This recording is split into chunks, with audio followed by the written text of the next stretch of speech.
Hello all, and welcome back to Apollo Applications Program. Yes, we're back with another episode. And today's quite a simple one. There's going to be quite a few of. There's going to be a couple of these quite simple missions, and then there's going to be the bigger, more fancy missions that are quite soon coming. And yeah, so where are we at right now? So currently we're launching the seventh expansion to Lunar Base, which is just another module, just another crew module, launched atop, of course, the Pathfinder, which is just being sent to Mars now, and yeah, so we've got two missions this episode, quite a short one. We are doing, this resupply mission, and then we are doing a test of one of the new important technologies, which was featured in the official Apollo Applications plan from NASA. We're featuring a very important thing, being the orbital nuclear tug. Now, it is very useful to move stuff from one orbit to the other, and that's really it. Like, you know, it says what it does on the cat. Really, it docks to a payload, brings it to a higher or lower orbit, and kind of leaves it there. But it can also do a lot more than that. It is also designed, if I get my stuff together, to be able to bring stuff to Mars too. There goes the rocket engine ignition on the C5. So it's actually designed to do to bring big payloads really quite long distances. An example of which would probably be, as I said, Mars, or the Moon, really. But it could also probably sling probes and such further out. So I suspect that's something we might be using it for in next episode. Unfortunately, next episode's going to be a pretty boring one too, but it's going to be out much sooner than this one was from the last one, because I have finally finished my term. Thank God. I've had a very long term. I've still got my exams. Like I've got a maths exam tomorrow, but in the time that I'm not doing the exams, I'll just be at home, and in that time I will be working on videos. And doing a bunch of other stuff, like, as you might have seen in my recent post, preparing for the next series, because as you might maybe have realised, Apollo Applications Program is nearly over. I looked at this, because I've got a whole timeline sheet, right, and I looked at it, and actually, Apollo Applications Program is going to be ending in only about 4 episodes. I'm not sure if it's including this, I'll have to check. But yeah, it's going to be done really, really soon. And luckily, for the past month, I haven't been doing nothing, just when I haven't been posting. I've actually been really working on, currently, in fact, it's open in my taskbar, a new instance of KSP. A new set of mods, a bunch of other stuff. I think it's going to be a really interesting series. As you might have seen from the pictures I put on my post, and also from the other stuff, you might think, you might have some ideas as to what I'll be doing, especially if you've watched the film Avatar. But if you don't already know, think of what I'm doing next as a kind of it's kind of like Kintori Dreams, but add the style of these videos. So think realistic, far future. Or, well, I mean, it's near-ish future. It's like medium future. Just as another little teaser, the series takes place in at the end of the 21st and at the beginning of the 22nd century. And is designed to also have references to Apollo Applications Program during the whole thing. But as you can see here, with jets and the wheels, which glitch a lot, as you can see, there's one that just flies up round about now. Yeah, with jets and the wheels, we've docked the new module. I was super stupid and didn't record the entirety of Pathfinder returning home. But then again, you've seen it in a bunch of my other videos, you know how it goes. It just returns from the moon and re-enters Earth's atmosphere. But, annoyingly, I super badly miscalculated where I was going to be when I returned home. So I ended up flying down here, as you can see right here. You might be able to see an island way in the distance. I am about 100 kilometers off the coast of Papua New Guinea. And so I made a water landing at the coast because they didn't have any airports that were able to take me. Like, not many airports can take a Pathfinder shuttle. I just decided to make do, and since this thing can land in water, I just decided that was probably the best idea. And, well, as you're going to see in a second, it worked just beautifully. Do you like the TUFX shader I have right now? I tried to make like a kind of night vision filter based off Blackrak's TUFX profile that's included in his volumetric clouds mod. And I think it came out pretty well. Because, yeah, well, as you can see here, it lets you actually kind of see what I'm doing during the night without it seeming like I've got unrealistic lighting. Yeah, so there we go, and we have splashdown.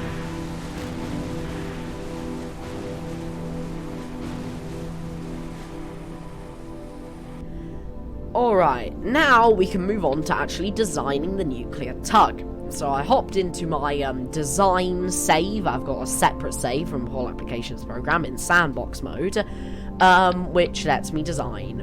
It's what I use to design all the craft. What was I going to say? By the way, just quickly returning to the Pathfinder, even though we're not actually talking about it right now. The Pathfinder, I recently learnt actually, its engines, its little hydrogen-powered jet engines, can actually bring it supersonic, which is really interesting. I didn't know it could go that fast just on those engines. And when I looked into this in the Spaceplane hangar, I actually noticed that the Pathfinder actually weighs really, really little. It weighs less than the Space Shuttle, and the Space Shuttle weighs quite a bit. I mean, the Space Shuttle doesn't weigh too terribly much.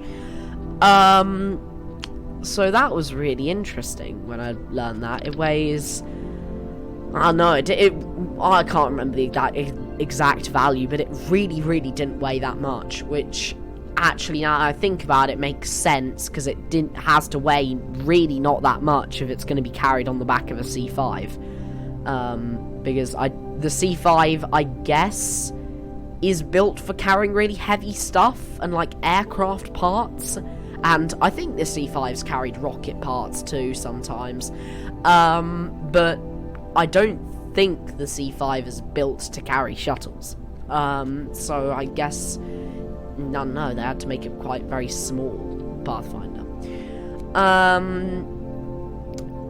But yeah, moving on to actually what's happening on screen. Right now, we're just doing the construction of the module here.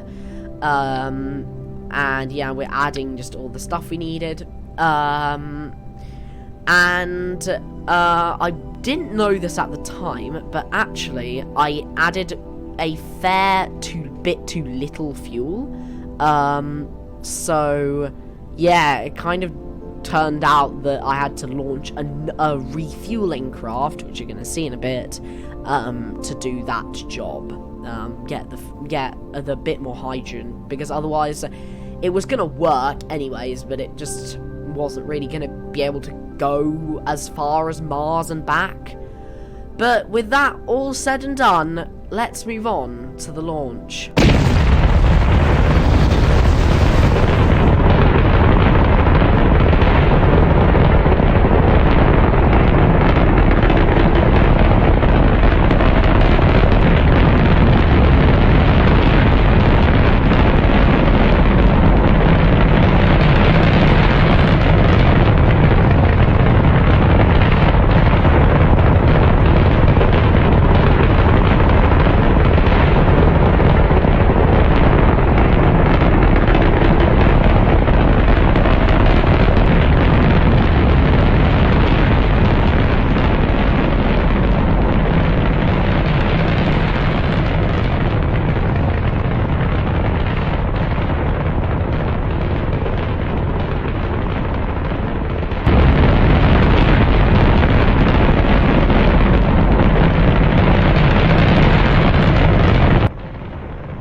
Isn't that awesome? I was just thinking about what I was saying during the build time lapse, and I realised I sound like a mini Matt Lown. In fact, somebody even commented that on one of my older videos, I seem to remember. Yeah. So, yeah, we've launched the thing into orbit now. That was a pretty cool launch sequence, although I do say so myself. It seems I've completely forgotten to cut the video here, which is a very big brain move, but there we go. There we go, separate the fairing, the decoupler explodes, and we send the stage back down. We'd want to reduce Kessler syndrome, ideally. And the second launch happens.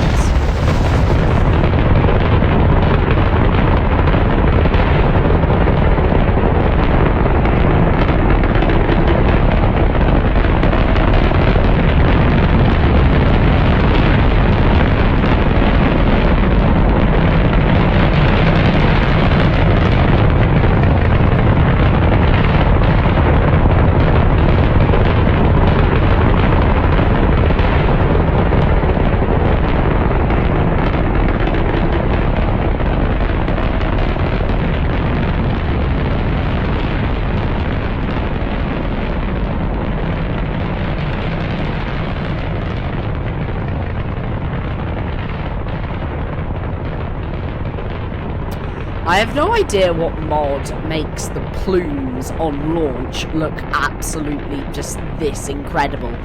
I really have no idea. I don't know how it happened, but it just kind of did, and now it looks really pretty. And you might have also noticed there's the moon during that little sequence there. You can just see the moon. And you can see a lovely view of like real speed, how fast the rocket flies up.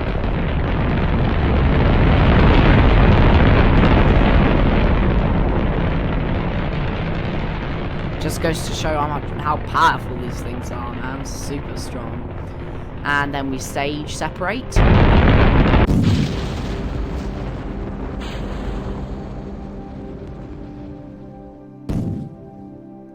I even remembered to include some ullage motors on this stage, mainly because I was looking at the engines that I used for this one, and actually they do need ullage.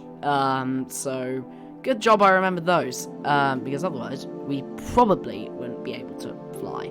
I don't know, maybe we would be able to. Who knows? Who knows? I got this quite pretty little shot using camera tools of like the external view as we fly up. So yeah, since this is quite a long shot, I'd love to kind of talk about really just kind of, I'd love to hear in the comments what you guys are thinking of the series so far, since we're kind of ending, pretty much encroaching on the end.